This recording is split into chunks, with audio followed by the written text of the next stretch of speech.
estado platicando con las gentes del Zapotillo, de la presa del Zapotillo, Palmarejo, la gente de ahí.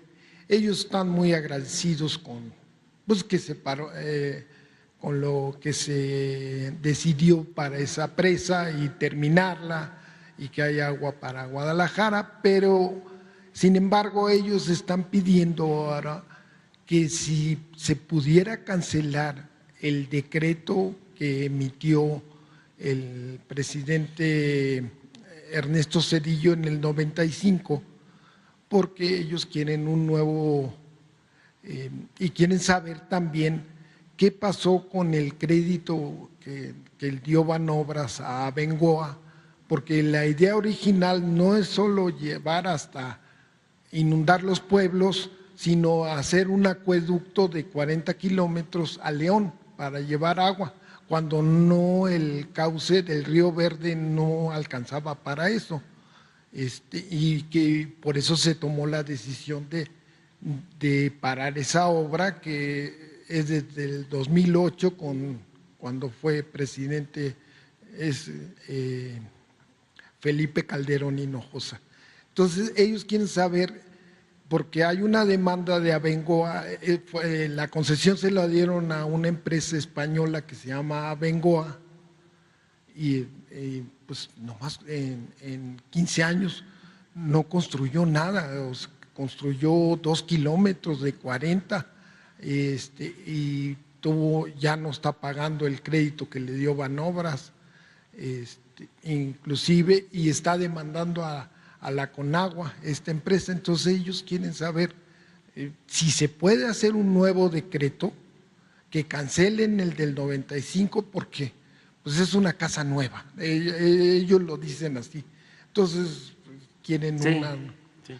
Hay todavía juicios sobre esto. Fue un exceso. La verdad es que esas obras se hacían tomando como pretexto, ¿no?, como excusa, el que se iba a llevar agua a Guanajuato, en este caso a León, que se necesitaba la presa. Pero no les importaba tanto eso. Lo que les importaba era el contrato. Lo que les importaba era la corrupción. Sabían que iban a utilizar mucho dinero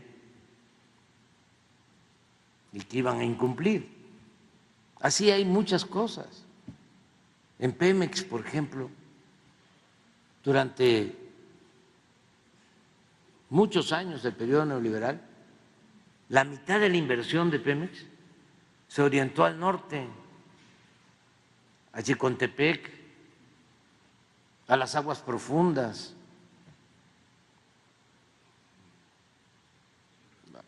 allá a la cuenca de Burgos, porque supuestamente iban a sacar petróleo y gas, y no, extraía más gas y más petróleo Pemex antes de que privatizaran que lo que extrajo de gas Repsol y todas estas empresas extranjeras, españolas y otras.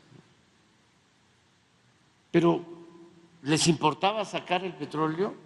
¿Les importaba sacar el gas? No. Lo que les importaba eran los contratos.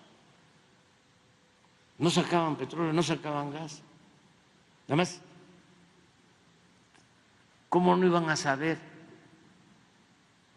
que el petróleo está en el sureste y en tierra y en aguas someras?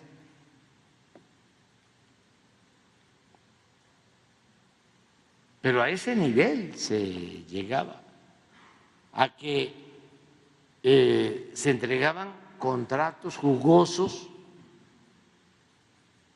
para las empresas eran buenos negocios para las empresas y malos negocios para la hacienda pública.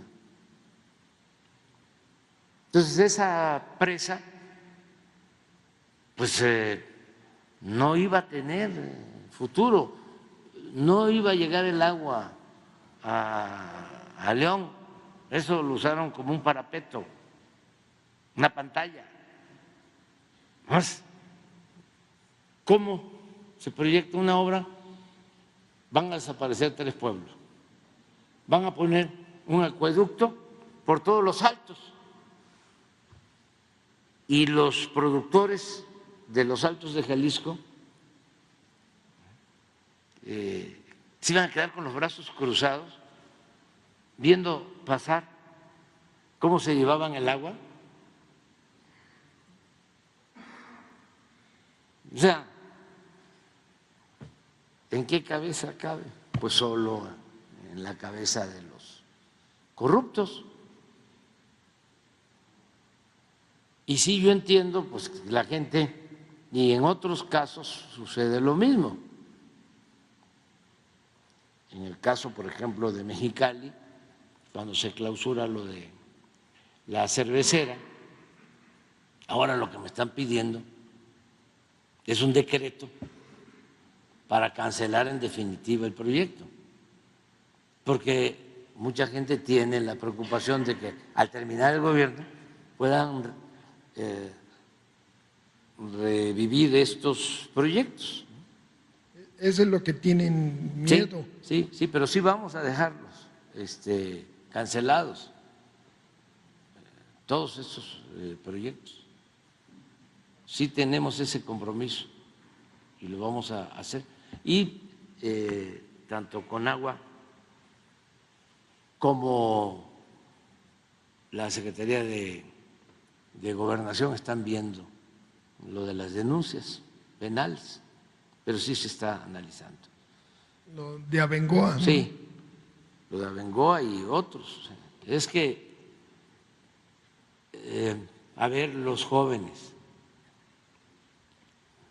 cuando Calderón tenía una empresa favorita, predilecta, extranjera,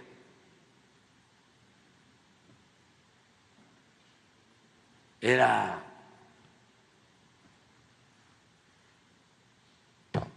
le acabo de mencionar, Repsol. Repsol. Estaba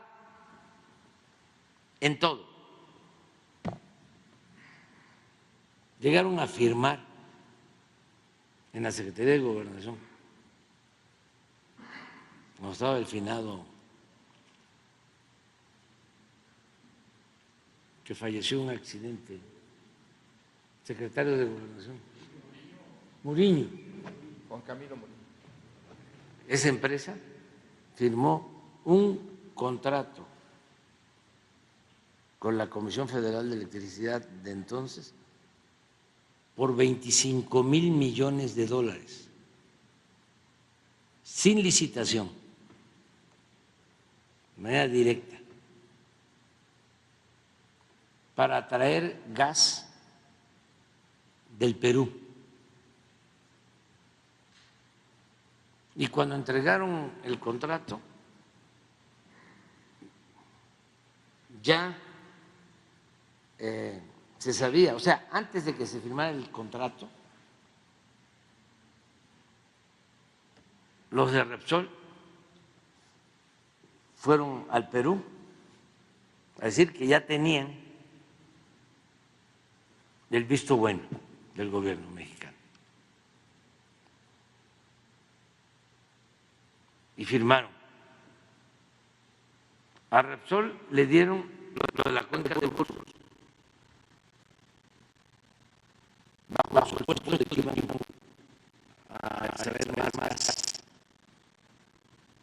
Se llevaron muchísimo dinero de los contratos y de repente lo cancelaron y no se extrajo más gas.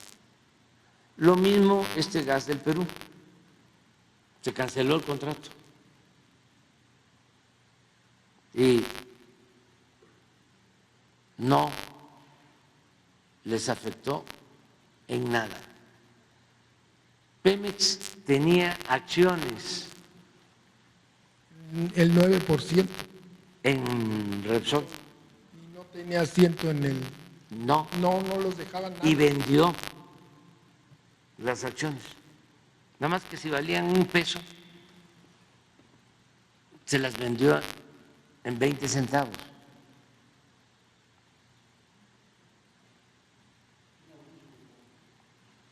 Y así, bueno, se va a Repsol, llega el licenciado Peña con otra empresa favorita también española, OHL, todos los proyectos. Hay una foto, todo esto para los jóvenes, ¿no? Para que no hay que odiar, pero no olvidar. Eso que dicen, ni perdón, ni olvido. Perdón sí, olvido no. ¿No tienes una foto donde el director de OHL, que había estado de secretario, creo que de Energía, del Patrimonio Nacional, con López Portillo, y luego se convirtió no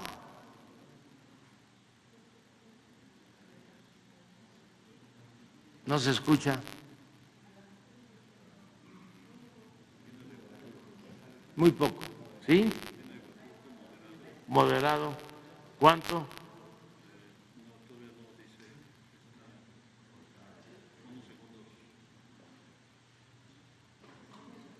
¿Les parece que salgamos? No, es moderado. No está la alarma. Sí. Este señor Oteiza va porque los buscan a los políticos. Hablábamos de eso, ¿no? Y terminan como gestores, asesores. Muchas empresas tienen políticos que les ayudan en las relaciones públicas y también políticos que les ayudan en relaciones gubernamentales y les pagan muchísimo. Pues eso es lo que hicieron con Calderón y eso hicieron con Zedillo. Zedillo se fue de consejero a las empresas extranjeras ferrocarrileras a las que les entregó los trenes de carga del país, las vías férreas. Pero miren,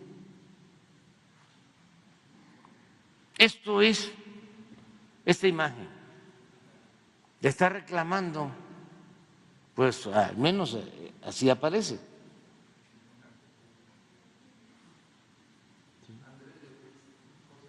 José de Andrés de Oteiza fue secretario del gobierno de López Portillo. ¿Mande? Sí, cuando era Patrimonio Nacional, ¿no? Y empresas paraestatales, con López Portillo. Y luego lo contrata OHL de España y él era el gerente, el presidente del Consejo, y le ayudan al presidente Peña, y él los ayuda cuando estaba de gobernador en el Estado de México. Y luego llega a la presidencia y es esta foto de ese entonces. ¿De qué año es? O a lo mejor es en campaña. Ya era. Es un evento de presidencia. Sí. Pero miren la arrogancia a un presidente. ¿Cómo?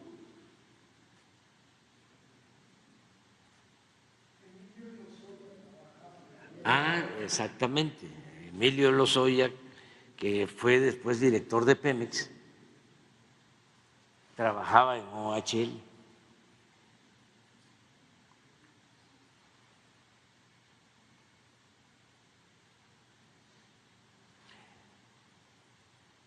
Entonces, para los jóvenes, recordar que el presidente Juárez separó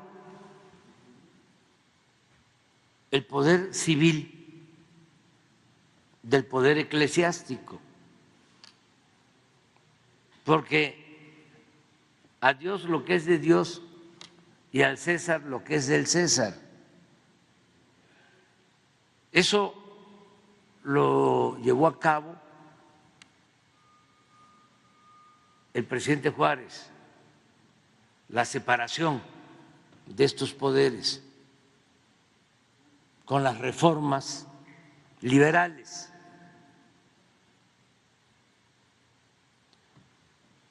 Pasa el tiempo, como todo,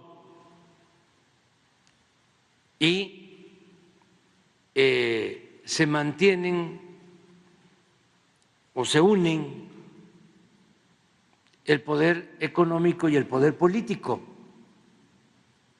Poder económico y poder político. Lo público y lo privado. Y llega al extremo, como lo estamos viendo, como sucedió, que lo privado se sitúa por encima de lo público.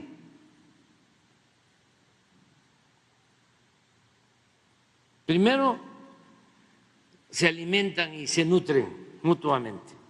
Y luego, ya, de manera abierta, el poder privado somete al poder público. El gobierno se convierte en un comité al servicio de una minoría rapaz.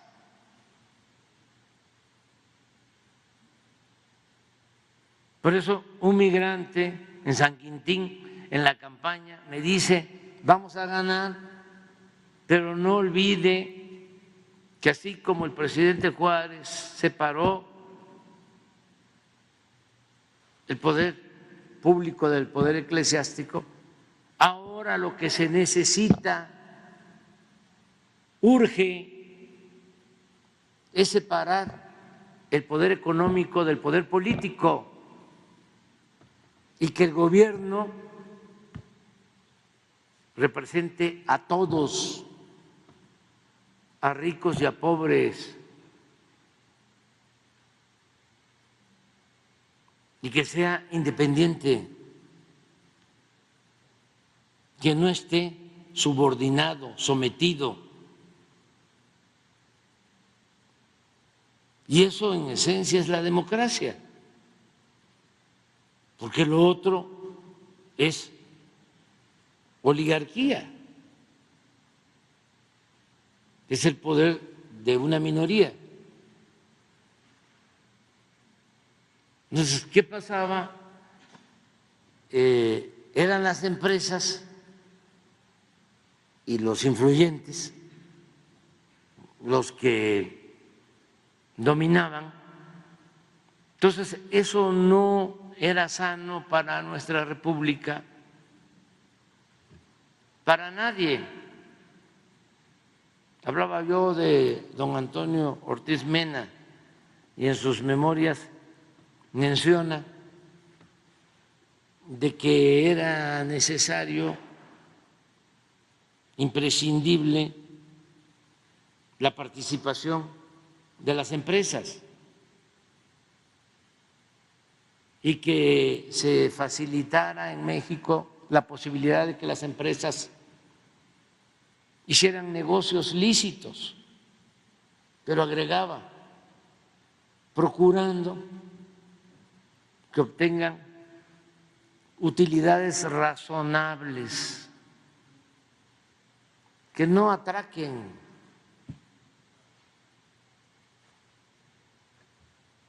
Y eso es lo que no se expresó, no se manifestó, no se dio en el periodo neoliberal. Era influyentismo para obtener contratos jugosos, incumplir con esos contratos, robar a manos llenas, no pagar impuestos. Ahora estamos buscando regenerar la vida pública y que podamos tener pues una economía mixta donde participe el sector público, el sector privado, el sector social.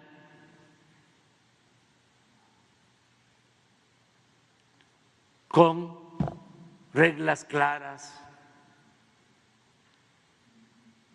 de responsabilidad, de integridad, de honestidad. Hay muchas empresas que están trabajando con nosotros, muchas. Y ya saben que no hay soborno, no hay moches, no hay influyentismo que valga. Y por eso también pues, se ha avanzado bastante y ya va a ser muy difícil, de todas maneras. Toco madera, si regresaran los corruptos,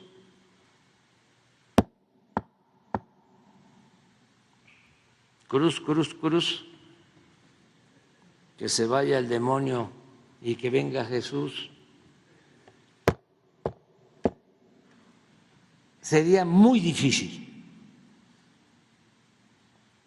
que la gente soportara todo lo que significó el saqueo y la política de pillaje que prevaleció en los últimos 36 años. Ya sería muy, muy, muy, muy difícil. Esto ya cambió. Esto es otra cosa. Y ya cambió la mentalidad del pueblo. Y eso es lo más importante. Siempre lo digo.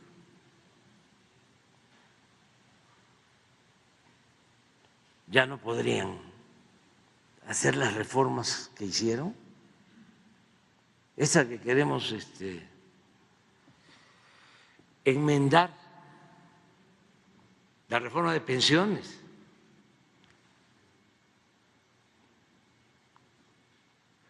Pero ¿cómo?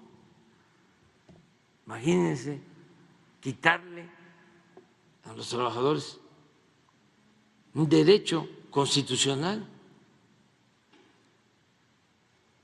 Es un derecho que está en el artículo 123, derecho a una pensión, y rebajarla, porque ni modo que no sabían. No siempre hablan de que son muy buenos técnicos y que saben hacer corridas financieras y proyecciones y tienen muy buenos actuarios. Bueno, ahora que estamos hablando de que vamos nosotros a garantizar que los que se jubilen reciban su salario. Están diciendo que eso es imposible y hablan de proyecciones.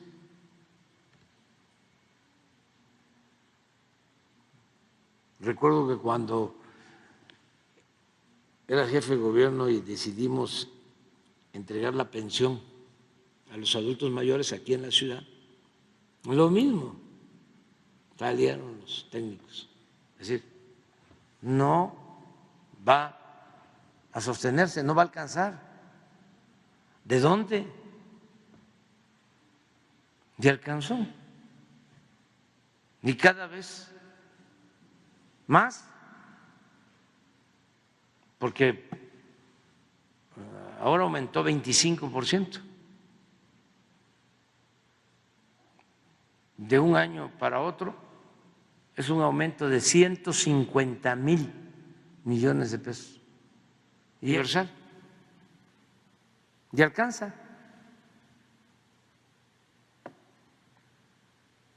Claro,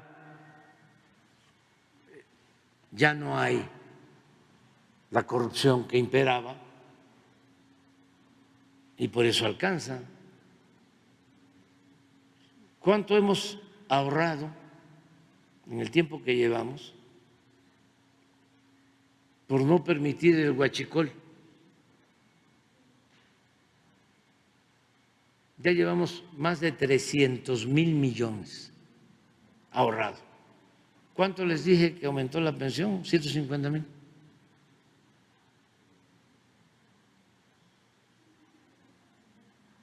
Pero, ¿y los contratos de obra? ¿Qué hubiese pasado si seguimos con el proyecto del aeropuerto de Texcoco? Aún administrando como lo hacemos con honradez, tienen estimado un presupuesto de 300,000 millones. ¿Saben cuánto estimaron que iba a costar el tren Toluca, Ciudad de México? 30,000 millones. Y cuando llegamos ya habían ejercido 60,000. Y para terminarlo, estamos invirtiendo 90,000 completo, de 30,000 a 90,000.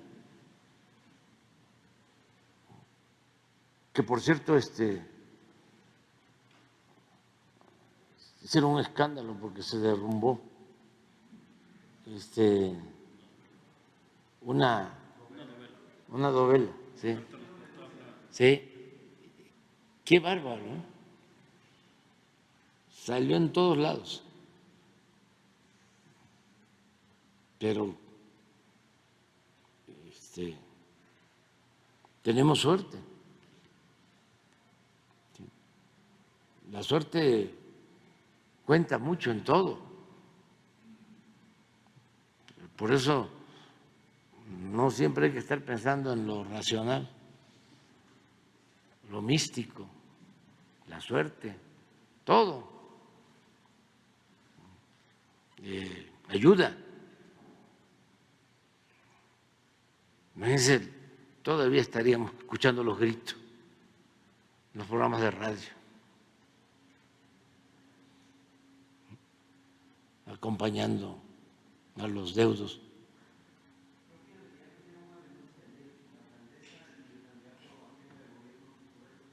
Pues es lo mismo, es que estamos en campaña y pues todo.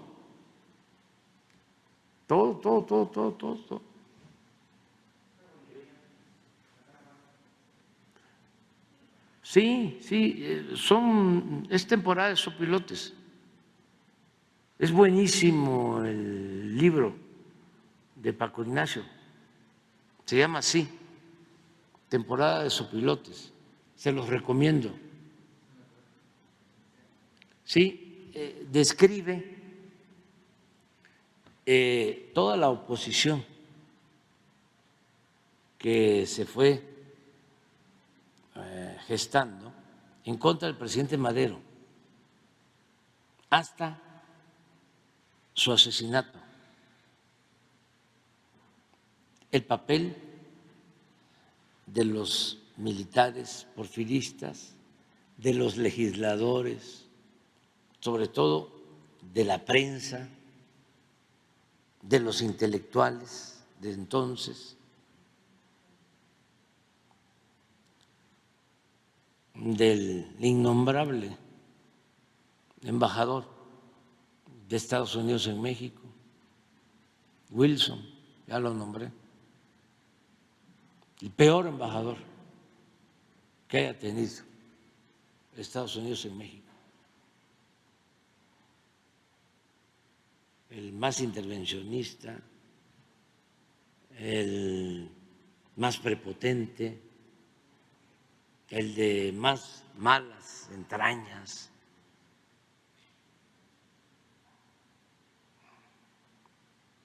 Cuando detienen al presidente Madero y va su esposa y la hermana del presidente Madero a verlo, pues era conocido de que él había organizado el golpe y todo. Le dice, es que su esposo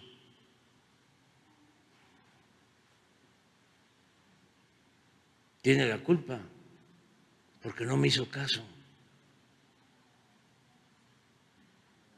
Fíjense la vileza.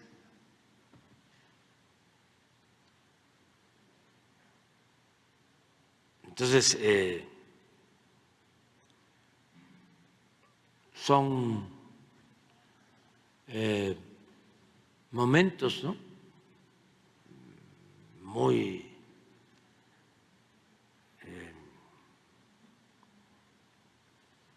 siniestros de la historia y del periodismo.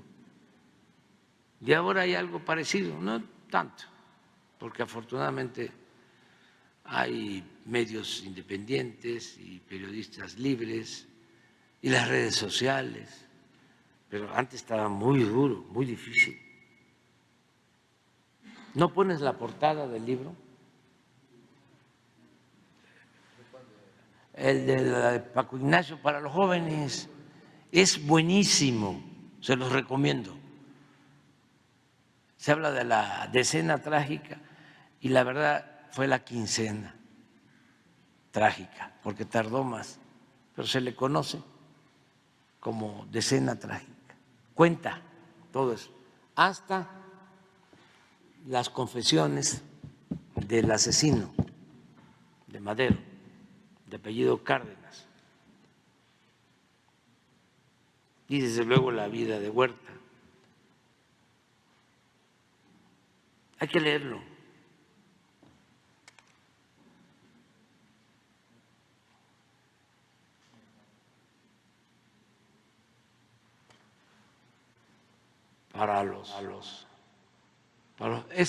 Lo que está sucediendo es eso, ¿no?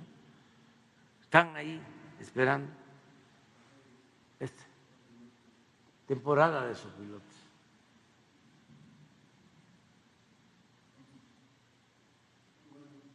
Muy bueno.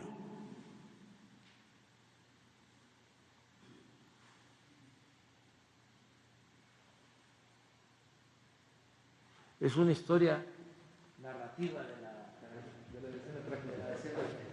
Eso es lo que habría que discutir, si es decena o quincena, pero ya ese es otro asunto.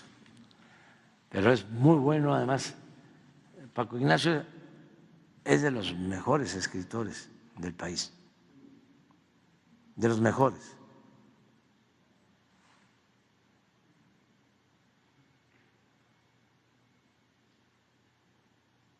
De Editorial Planeta.